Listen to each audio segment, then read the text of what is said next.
생기부의 개세특이 사라진 고1 대입에서 일반고가 유리하다. 안녕하세요. 분당입시 이경아입니다. 네, 김지한입니다. 그러니까 28학년도에 대입을 치르는 1학년 학교생활기록부 기재 방침?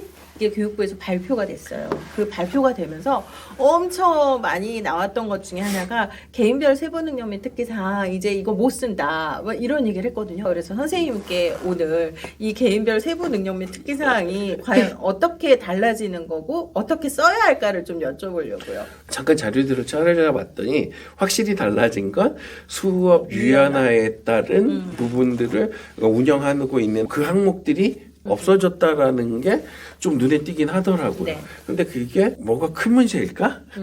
라는 생각이 들더라고요.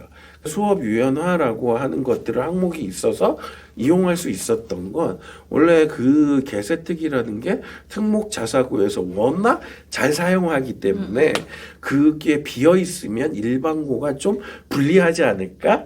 라고 해서 찾아낸 게 그 수업 유연화에 따른 그 항목이었어요. 그렇게 돼서 학기 말에 융합 과목들을 중심으로 해서 활동을 하고 거기에다가 한 3개에서 2개 정도의 활동을 기록하는 용도였다라는 거죠. 네. 그런데 그걸 적을 때도 저희가 조심스러웠던 이유는 그런 단서 조항이 있거든요.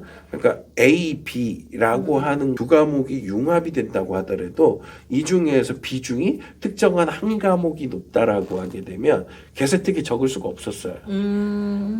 그러면 이건 어떻게 해야 되냐? 과목별 세부 능력에 적어야 되는 거였거든요. 그렇게 해야 되기 때문에 이런 것들을 다시 과세특에 적어주면 되겠네. 왜냐하면 과목별 세부 능력 및 특기 상황이라고 하는 게 원래는 연간 단위로 운영이 됐거든요.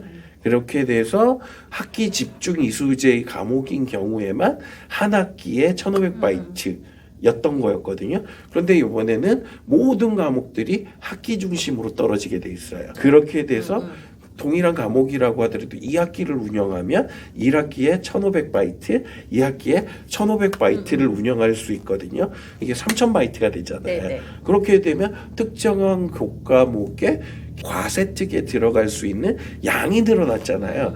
그렇게 되면 개세특이 줄어든 분량보다 그런 과목 수가 더 늘어났기 때문에 오히려 그런 것들을 적어주기에는 더 유리해지지 않았나? 라는 생각이 들더라고요. 이렇게 지금 1500자씩 늘어나는 게 바이트씩 네. 늘어나는 게 2, 3학년은 포함이 되는 게 아닌 거죠. 그쵸. 네, 2, 3학년은 지금, 그대로 운영돼요. 네, 1학년만 포함이 네. 되는 건데 그러면은 지금 여기서 선생님이 말씀해 주신 것처럼 지금 1학년들부터는 집중 이수제잖아요. 어쨌든 한 과목에 한 학기씩 진행이 되니까 그래서 1500바이트를 쓸 수 있는데 그렇게 쓰면 여기에서 기존에 했던 어떤 자율 활동이나 거기서 나타난 것들을 쓸 수도 있겠다. 그쵸. 이렇게 생각을 하면 되네요. 그러면 개세특에는 뭘 쓰나요? 이제? 개세특에는 이제는 원래 원칙대로 오히려 특목 자사고도 쓸 수가 없어요. 거기에 들 수 있는 게 교육 과정이 다른 경우에, 그러니까 외국에서 살다가 들어온 경우, 방송통신 고등학교에서 일반 학교로 전학 간 경우 이런 경우의 항목들만 살아남아 있더라고요. 그렇게 되면 특목 자사고에서 그 수업 유연화에 따라서 동일한 맥락으로 집어넣었던 거였거든요. 그럼 특목 자사고도 그게 사라졌기 때문에 특정한 학교에서만 나쁘다라고 얘기할 수는 없겠죠. 그러면은 저희도 몇 번 녹화하면서 했던 것 같은데 개세특 활용해야 돼요. 개세특 이랬는데 이제는 정말 개세특이 무력화가 되는 게 맞는 건가요? 이렇게 되면? 개세특은 무력화됐지만 그런 극단적인 표현을 쓰는 게 좀 의미 없는 것 같아요. 그냥 그거를 과세특에서 충분히 그것들을 다 소화해낼 수 있기 때문에 오히려 특정한 고등학교에서 유리했던 것들이 일반고한테 더 유리해진 것 같아요. 예. 왜 그런 말을 하냐면 처음에 과세특에 대한 것도 일반고 같은 경우는 복부도 진짜 많았잖아요. 그쵸. 그런데 네. 그런 개세특이 활성화되면서부터 선생님들의 그 과세특을 쓰는 거에 대해서 학교 자체적으로 연수들을 엄청 했거든요. 복붙하면 안 그 된다. 관리자한테 불려가서 관리받고 관리받고 그치. 그런 식으로 해서 이제 선생님들이 과세특을 기가 막히게 쓸 수 있는 환경이 됐단 말이에요. 네. 그런데 그런 것들이 글자 수가 더 늘어났잖아요. 그렇기 때문에 어떤 특목 자사고 고교 유형이 다른 학교에서만 보였던 형태들이 일반고로 많이 대중화됐기 때문에 그런 것들을 쓸 수 있는 기회가 더 많아졌다라고 보는 게 더 맞을 것 같아요. 그럼 분당 지역에 있는 고등학교들은 자율과정을 다 진행을 하셨으니까 어쨌든 추가로 500자였나요? 네. 1500바이트니까 500자.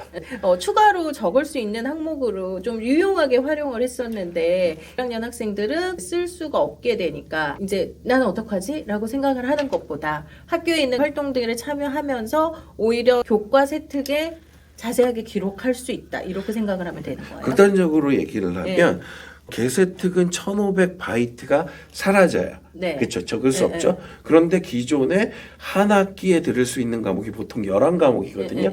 11과목에서 22과목이 된 거예요. 1500바이트가 11과목이 늘어난 거죠.